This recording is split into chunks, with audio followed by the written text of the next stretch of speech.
आपको ऐसा क्यों लगता है कि सारे बच्चे जब पढ़ने जाते हैं, जहाँ भी ज्वाइन करते हैं किसी इंस्टीट्यूट को या किसी टीचर को, तो वो सफल क्यों नहीं हो पाते हैं? ऐसी क्या वजह होती है जिसके कारण से केवल कुछ ही बच्चे उसमें निकल पाते हैं, बाकी बच्चे एग्ज़ाम क्लियर नहीं कर पाते हैं या बीच में छोड़ देते हैं या उस टीचर के बारे में कुछ ऐसा बोलते हैं कि वो टीचर अच्छा नहीं पढ़ाता है। लेकिन कुछ बच्चे ऐसे भी होते हैं इसके अपोजिट कि जो बिल्कुल सेलेक्ट हो जाते हैं और सफलता उनको मिल जाती है अकॉर्डिंगली जैसा वो चाहते हैं। तो ऐसा क्यों होता है? क्या आपके मन में भी ये सवाल है? अगर है तो मुझे कमेंट करके बताइए। दोस्तों देखिए, मैं आपको इस सवाल के बारे में आज डेप्थ में लेके जाऊंगा और आपको समझ में आएगा इसके पीछे की साइकोलॉजी कैसा क्यों होता है।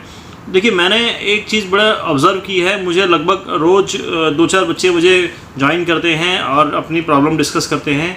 तो उसमें ये बड़ी कॉमन प्रॉब्लम समझ में आई है मुझे कि वो ज्वाइन तो कर लेते हैं किसी दोस्त के कहने से, किसी रिश्तेदार के कहने से या किसी ट्यूटर के कहने से या किसी और के कहने से जो थर्ड पार्टी है, जिसको खुद नहीं पता कि इसका यूसेज क्या है, इसकी वैल्यू क्या है। ठीक है, तो यहाँ पर मैं आपको क्लियर करना चाहता हूँ कि अगर आप जीवन में कुछ भी करना चाहते हैं तो आपका योगदान उसमें 100% होना चाहिए। 90% नहीं होना चाहिए, 99% भी नहीं होना चाहिए। अगर आप किसी टीचर या किसी इंस्टीट्यूट को ज्वाइन करने जा रहे हैं, यहाँ पर मैं केवल शॉर्ट हैंड की बात नहीं कर रहा हूँ, मैं किसी भी सब्जेक्ट की बात कर रहा हूँ, आपकी लाइफ का कोई भी पड़ाव हो। हम करते क्या हैं, हम दूसरों के कहने से चीज़ों को ज्वाइन कर लेते हैं, दूसरों के कहने से चीज़ों को छोड़ देते हैं। उसमें मेरा क्या इंटरेस्ट है, मेरा अपना क्या उसमें रोल है, उसको सीखने में या समझने में, मैं उसकी परवाह करता ही नहीं हूँ या करती ही नहीं हूँ।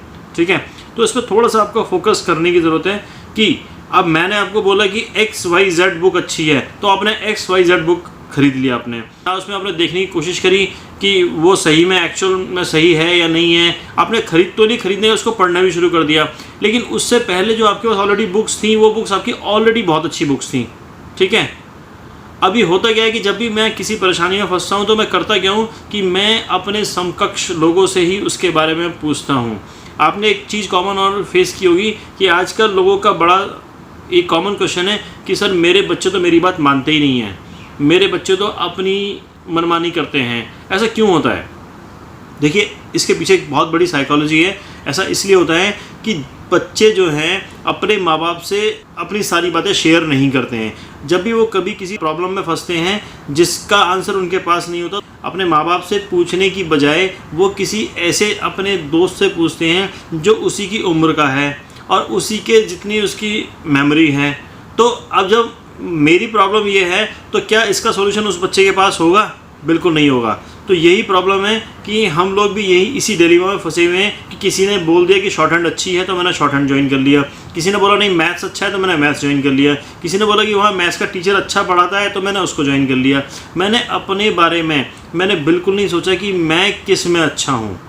मैंने आपको पिछली वीडियो में एक एग्जांपल दिया था कि जो मछली है वो अच्छा डाइव लगा सकती है, वो अच्छा उड़ नहीं सकती। पूरा अपना जीवन लगा देगी वो फिर भी नहीं उड़ पाएगी, पीढ़ियों को दाव पे लगाना पड़ेगा, तो उसका जीवन तो बेकार है। ठीक है, तो अब करना क्या है कि आपको अगर ऐसा करना है कि आप किसी चीज़ में सफलता चाहते हैं तो अपने आप को पहचानिए कि आप मछली हैं या वो चिड़िया हैं आप। ठीक है, तो किस में अच्छे हैं। इसके लिए सबसे बहुत सिंपल चीज़ है कि जीवन को जितना आप सिंपल रखोगे उतनी ही आपकी प्रॉब्लम कम होंगी या नहीं होंगी। ना तो नहीं कह सकते, लेकिन कम हो जाएंगी प्रॉब्लम्स आपकी ऑटोमेटिकली, क्योंकि जितनी भी प्रॉब्लम्स आपकी हैं वो सब आपकी खुद की बनाई हुई प्रॉब्लम्स हैं। ठीक है, बच्चों को मैंने देखा है कि उन्होंने कोई XYZ कोर्स ज्वाइन कर लिया क्योंकि मेरे दोस्त ने कहा था, XYZ कोई इंस्टीट्यूट ज्वाइन कर लिया क्योंकि मेरे दोस्त ने कहा था, या मेरे वेल विशर के बारे में तो जान लीजिए वो वेल विशर है कौन। अब वेल विशर भी हमारा वो है जिसको XYZ के बारे में कुछ नहीं पता उसको, और उसने कहीं और से सुना और उसने सीधा आपको रेप्लिकेट कर दिया और आपने उसकी बात को मान लिया। दोस्तों, आपको आपका दिमाग भी लगाने की बहुत आवश्यकता है। ठीक है, मुझे किसी ने कहा था कि कंप्यूटर एम्ब्रॉयडरी का बहुत अच्छा स्कोप है। मैं आपको आज से 10 साल पहले की बात बता रहा हूँ। तो मैंने उसके बारे में रिसर्च करना चाहा कि क्या कंप्यूटर एम्ब्रॉयडरी का सही में स्कोप है।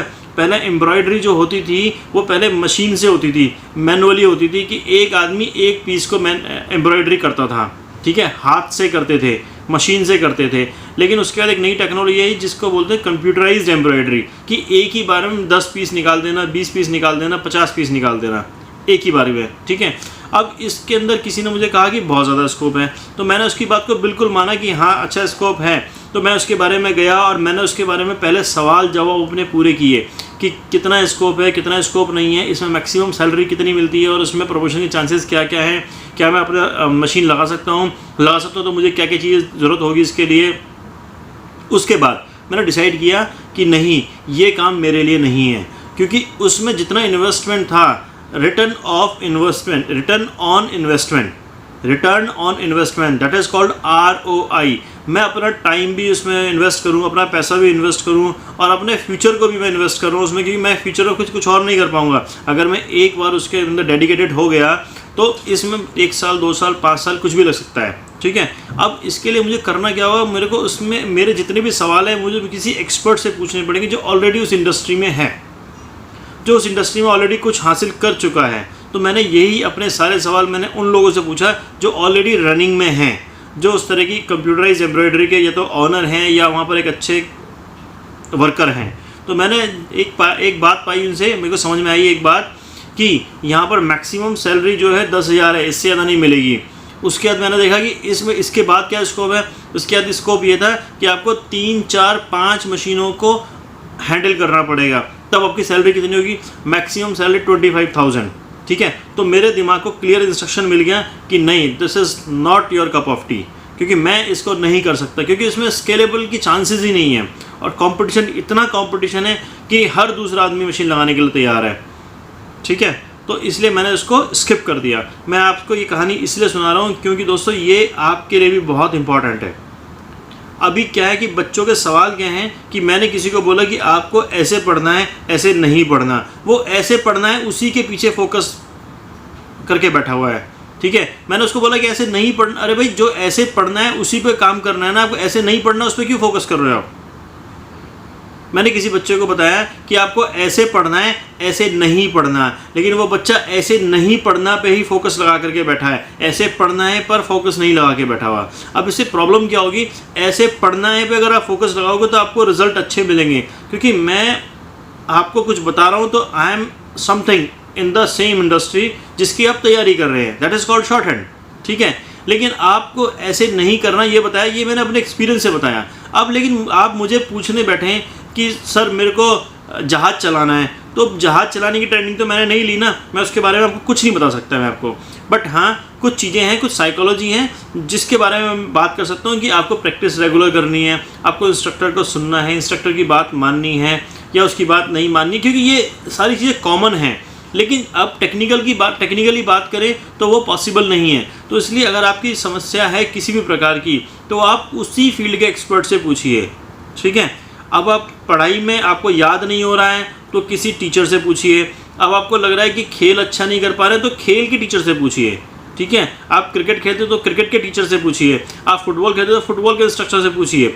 मतलब जो भी चीज़ आप जानना चाहते हैं उसके एक्सपर्ट से पूछेंगे तो आपको अच्छे आंसर्स मिलेंगे। अच्छा, अब बोलोगे कि मैं सारे एक्सपर्ट कहाँ से लेके आऊँ। देखिए, आज के इस डिजिटल वर्ल्ड के अंदर अगर आप ये बात बोल रहे हैं कि मैं ऐसे अच्छे इंस्ट्रक्टर कहाँ से लाऊँ, तो ये बात बिल्कुल भी जायज़ नहीं है और ये बिल्कुल पचने वाली बात नहीं है। आप यूट्यूब पर जाइए, गूगल पर जाइए, देखिए आपको आपका दिमाग थोड़ा सा इस्तेमाल करना पड़ेगा। आप ब्लाइंडली किसी पर विश्वास करने से पहले उसके बारे में रिसर्च एंड डेवलपमेंट आप खुद का कीजिए। अगर आप ऐसा नहीं करेंगे, देखिए समय बहुत कीमती है। मैं मानता हूँ कि आपने किसी को पैसा दिया, दोस्तों पैसा तो एक बार के लिए वापस आ जाएगा, लेकिन जो टाइम आपका चला गया, जो एज आपकी निकल गई, वो कभी वापस नहीं आएगी।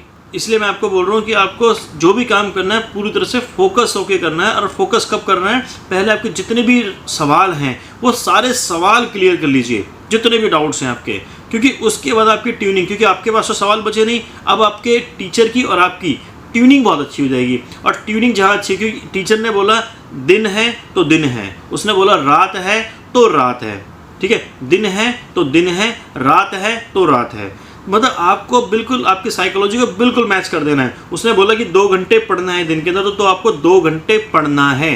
उसने बोला 2 घंटे सोना है, तो मतलब 2 घंटे सोना है।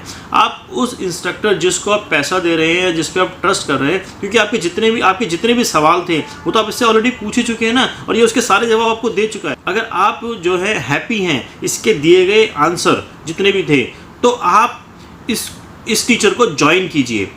और अगर आप हैप्पी नहीं हैं, आपको कुछ भी डाउट है, तो उससे पूछिए और क्लियर कीजिए। अगर फिर भी यू आर नॉट सेटिस्फाइड तो बिल्कुल ज्वाइन मत कीजिए।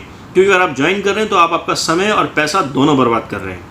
ठीक है, तो मेरी हिदायत यही है कि आपके जितने सवाल हैं पहले उनको क्लियर कर लीजिए, और उसके बाद में अगर आपने ज्वाइन कर लिया तो उसको पूरा फॉलो कीजिए।